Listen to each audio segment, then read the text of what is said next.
At dahil maulan ngayon, hindi tayo nakapamalengke, kaya pumitas lang ako ng ilang talong sa aking mga tanim.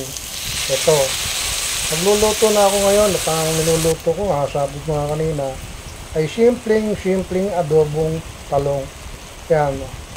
Nilagyan na natin ng toyo yan, tsaka ng paminta.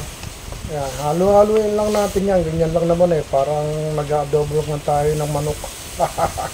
Nilagyan na rin natin ng soka, tsaka natin yan tatakpan muna.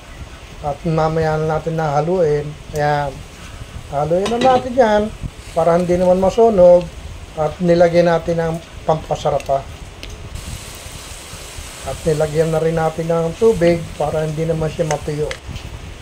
At ito na nga. Ang bilis. Adobong talong.